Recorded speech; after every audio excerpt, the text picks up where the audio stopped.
Laura's been saying it all morning long. It's going to be a hot day today and all week. Yeah, all week long. Tara Molina joins us live now. Tara, the heat we're feeling is part of a record wave, and it's pretty intense. Are you feeling it out there? Oh, I'm feeling hot, Dana. It is hot out here, and it is only expected to get hotter. Love making you guys laugh in the morning. I want to right away go to this thermometer that we've got set up on the sidewalk. Keep in mind, we put this out around 5:30 this morning, and this shows you just how hot it is on the concrete, because we're really feeling around the mid 80s right now. Earlier this morning, we were really the upper 70s, low 80s. This is showing that we're at 100 though, and that's because it's that hot when you're under this intense sun and in an area like the city where, again, so much covered by concrete, it's trapping in that heat. Similar to what we're experiencing right now. We are technically in a heat dome.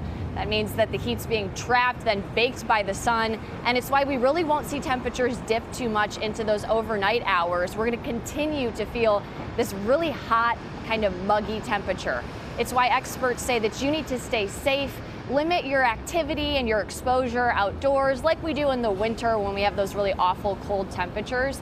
And keep an eye out for any kind of unusual feeling, because it's during temperatures like these that heat-related illnesses can come into play, and they're really dangerous. We lose more than 1,200 people a year to heat-related illness, and it's totally preventable. We're going to continue to track the very latest weather-wise for you here in Chicago, and of course, we'll bring you the very latest as we do. For now, back to the ice-cold studio. I'm Tara Molina reporting outside. Yeah, enjoy it while you can. The concrete jungle is a real thing, Yeah. You know, it really is. She's got to keep her shoes on. She keep your shoes on for sure. And with today's extreme heat, it is important, as Tara was talking about, to take precautions to keep yourself and your family safe. Joining us now with some heat safety reminders is Dr. Julie Holland, Vice President of Pediatric Primary Care for Advocate Children's Hospital and the Chicagoland Children's Health Alliance. Well, school's out for the summer. Lots of kids may be wanting to play outside. How hot is too hot, and is it still safe to be outside? So good morning. Yeah, I think we're all really happy that it's summer after that long and cold Chicago winter. But now that it's really quite warm outside, it's important to remember that we see a lot more heat-related illness once the heat index gets above about 90 degrees, and we are certainly there. So it is safe to go outside, but in limited amounts. Certainly in the earlier hours of the day and the later hours of the day, it's a little cooler outside. That's a much better time to be outside in the middle of the day.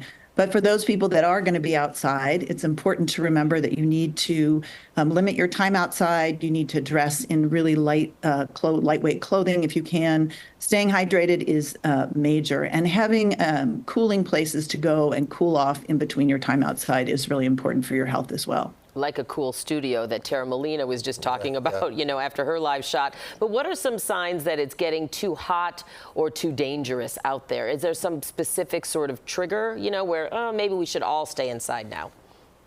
Yeah, I think, you know, as the heat index continues to rise, again, 90 is kind of the minimum where we start seeing that, but the hotter it gets, the more cautious people need to be.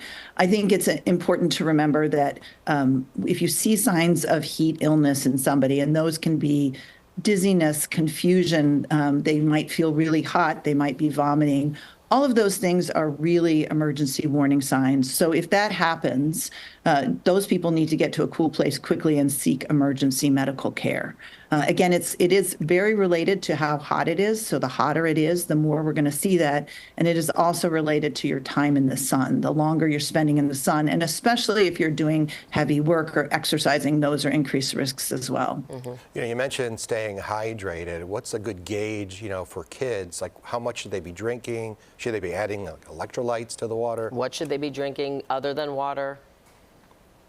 So water is going to be our first and our best choice for staying hydrated. If you're going to be out in the sun for a prolonged period, it's not a bad idea at all to add some electrolyte solution, although water is really the primary thing that kids should be drinking.